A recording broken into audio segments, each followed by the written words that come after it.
Hello friend, मैं Anand Raj.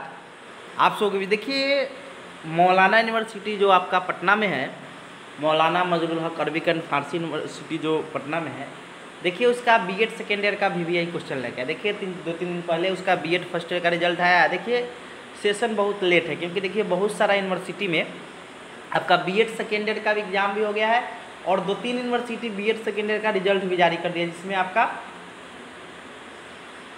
Aryabhata knowledge university है, फिर उसके बाद आपका मुंगेर यूनिवर्सिटी है, फिर आपका ललित नारायण मिथिला यूनिवर्सिटी है और बहुत सारी यूनिवर्सिटी बीएड सेकेंड ईयर का एग्जाम भी ले ली है। तो आप लोग का भी एग्ज़ाम बहुत जल्दी होगा, समझे, क्योंकि सेशन लेट है। ऊपर से ही राजभवन से आया है कि जल्दी जल्दी एग्ज़ाम लेने के लिए, समझे। तो आप लोग तैयारी में एकदम लग जाइए, समझे, कि जल्दी ही आप लोग का क्या हो जाएगा, एग्जाम हो जाएगा। देखिए किन्हीं को नोट्स चाहिए पूरा पेपर का, तो बहुत कम पे करके आप नोट्स लेते हैं, बहुत कम रुपया है।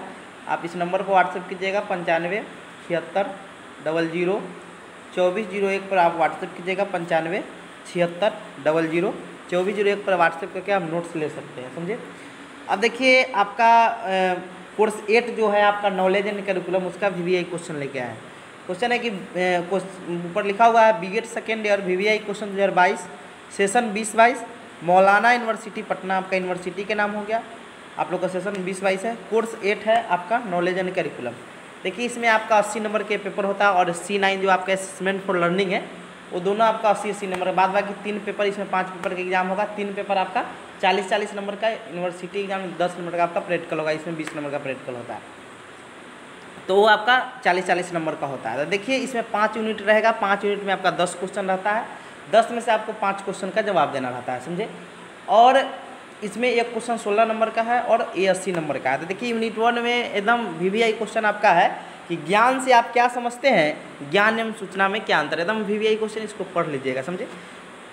दूसरा क्वेश्चन है कि ज्ञान के विविध पक्ष या पहलू क्या है। देखिए इसमें क्वेश्चन भीतर से कौन कौन विविध पक्ष है, तो उसमें मूर्त ज्ञान, अमूर्त ज्ञान भी आता है, प्रायोगिक ज्ञान और आपका प्रायोगिक ज्ञान को हम लोग व्यवहारिक ज्ञान भी कहते हैं, सैद्धांतिक ज्ञान, मतलब प्रायोगिक ज्ञान और सैद्धांतिक ज्ञान क्या है, समझे।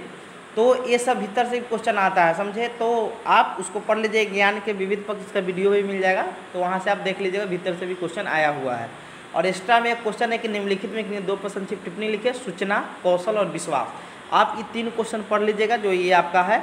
आपका 2 क्वेश्चन है, एक एक्स्ट्रा में दे दिए हैं, तो ये आपका यूनिट 1 इसी में से आपका क्वेश्चन रहेगा, समझ गए। ज्ञान से आप क्या समझते हैं, ज्ञान और सूचना में क्या अंतर है। दूसरा क्वेश्चन है ज्ञान के विविध पक्ष या पहलू कौन कौन है, और एक्स्ट्रा में निम्नलिखित में 2 संक्षिप्त टिप्पणी लिखे, सूचना, कौशल, विश्वास।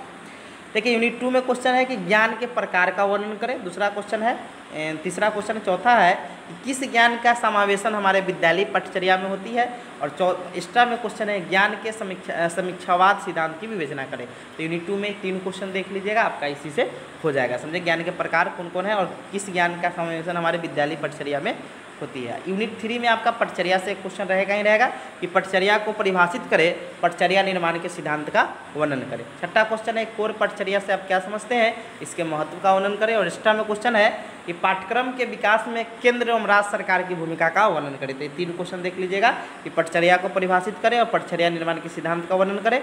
कोर पठचर्या से आप क्या समझते हैं, इसके महत्व का वर्णन करें। और एक्स्ट्रा में क्वेश्चन है कि पाठ्यक्रम के विकास में केंद्र एवं राज्य सरकार की भूमिका का वर्णन करें, यानी आपका जो BCF और NCF जो होता है उसके रेस्पेक्ट में वर्णन करना है। यूनिट 4 क्वेश्चन है कि भारतीय विद्यालय स्तर पर पाठ्यक्रम के विकास में किन उपायों का पालन करना चाहिए, समझिए, आपका हो गया।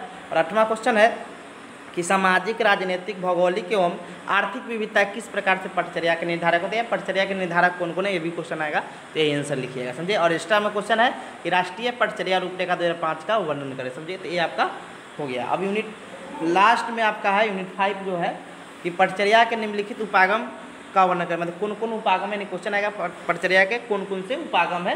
व्यवहारवादी उपागम होता है, संरचनावादी उपागम होता है, ये सब उपागम है, समझे।